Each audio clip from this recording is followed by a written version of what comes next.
উইকেন্ডে ফের হাওয়া বদল, বৃষ্টির আশঙ্কা ৬ জেলাতে। মেঘলা আকাশের সঙ্গে বজ্রবিদ্যুৎ সহ বৃষ্টির সম্ভাবনা। আংশিক মেঘলা আকাশ হতে পারে। অন্যান্য জেলাতে, কলকাতা ও সংলগ্ন জেলাগুলিতে তাপমাত্রা থাকবে 23 থেকে 24 ডিগ্রি সেলসিয়াসের কাছাকাছি। মেঘলা আকাশের সঙ্গে বজ্রবিদ্যুৎ সহ আবারও বৃষ্টির সম্ভাবনার কথা কিন্তু হাওয়া অফিসের তরফে জানানো হচ্ছে। উইকেন্ডে ফের হাওয়া বদল হতে পারে, বৃষ্টির আশঙ্কা ৬ জেলাতে। এমনই কিন্তু হাওয়া অফিস সূত্রে খবর পাওয়া যাচ্ছে। কলকাতা ও সংলগ্ন জেলাগুলিতে তাপমাত্রা থাকবে 23 থেকে 24 ডিগ্রি সেলসিয়াসের কাছাকাছি। ৬ জেলাতে বৃষ্টির সম্ভাবনার কথা জানানো হচ্ছে আবহাওয়া দপ্তরের তরফে। উইকেন্ডে ফের বৃষ্টির সম্ভাবনা, একাধিক জায়গায় বৃষ্টি হতে পারে। মেঘলা আকাশের সঙ্গে বজ্র বিদ্যুৎ সহ বৃষ্টির সম্ভাবনা।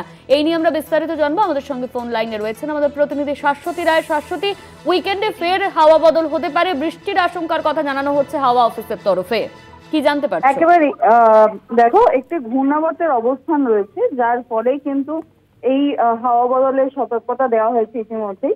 তবে এই বৃষ্টিপাত কতটা হবে তা কিন্তু এখনো সুস্পষ্ট নয়। বিক্ষিপ্তভাবে হালকা থেকে মাঝারি বৃষ্টির সম্ভাবনা উপকূলবর্তী জেলাগুলির ক্ষেত্রে। তবে একেবারেই বলা যায় শনিবার এবং রবিবার এই দুই দিনই হালকা থেকে মাঝারি বৃষ্টি এবং কোথাও কোথাও দমকা ঝোড়ো হাওয়া বওয়ার সম্ভাবনা জারি রয়েছে। তবে একেবারেই যে সম্পূর্ণভাবে আবারও সেই তুমুল বৃষ্টি বা ভারী বৃষ্টির কোনো পূর্বাভাস সেই অর্থে নেই। এবং সম্পূর্ণ জেলা জুড়ে বা সম্পূর্ণ রাজ্য জুড়েও এই বৃষ্টি হবে বলে মনে করা হচ্ছে না।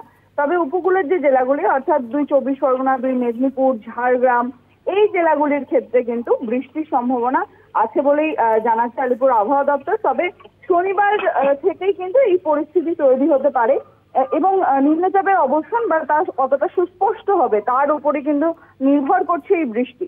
তবে কিছুটা হলেও বলা যেতে পারে যে উত্তর পূর্ব বাতাসে কিছুটা হলেও বাধা হতে পারে এই নিম্নচাপ, যার ফলে শীতের যে আমেজ ধীরে ধীরে আসছে সেই আমেজে কিছুটা হলেও বাদ সাধবে।